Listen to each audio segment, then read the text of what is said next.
Même sans la neige, Libourne a désormais un air de Laponie, connu dans le monde entier pour son secrétariat ouvert en 1967, où arrivent des millions de lettres.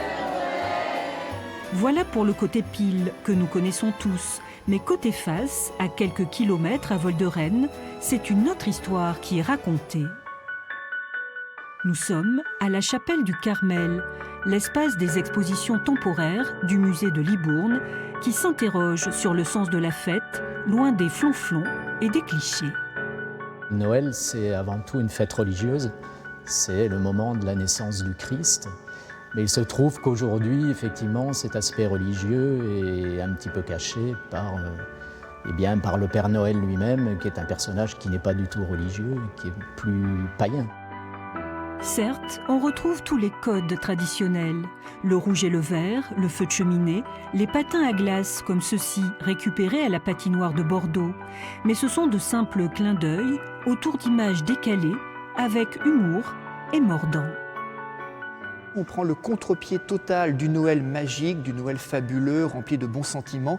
Ici, on essaie plutôt de montrer un aspect inédit, à la fois avec des visions drôles, humoristiques, mais aussi on peut avoir une vision plus écologique, plus commerciale également. Et on parle aussi par moments d'un aspect plus sombre, comme la solitude des personnes qui ne sont pas forcément en famille le soir du réveillon de Noël. Un Noël désenchanté dans les coulisses de la mondialisation, au pays de lutins exploités, dans les ateliers chinois pour la fabrication de jouets bon marché. On adapte toujours le discours aux enfants, mais c'est d'un autre côté, je pense, quelque chose d'intéressant de faire prendre conscience à ces enfants que leurs jouets ne sont pas fabriqués en France et que malheureusement, il y a des personnes qui ne sont pas plus âgées qu'eux qui doivent travailler dans ces conditions. Mais si la réalité bouscule le rêve, la magie de Noël finit quand même par opérer, avec ses décorations créées par des designers en métal et verre colorés.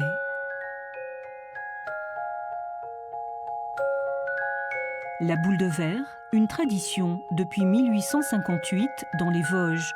Un temps menacé par le plastique, ce savoir-faire français connaît un second souffle depuis 20 ans. C'est une commande de l'État français pour relancer l'industrie du verre en France. Et donc chaque année, on demande à un designer de créer un motif pour renouveler aussi finalement la boule de Noël un peu traditionnelle, ronde, telle qu'on la connaît. T'y crois, toi, au Père Noël? C'est la question posée tout au long de ce voyage inattendu qui se termine, qu'on se rassure, par des cadeaux géants au pied du sapin.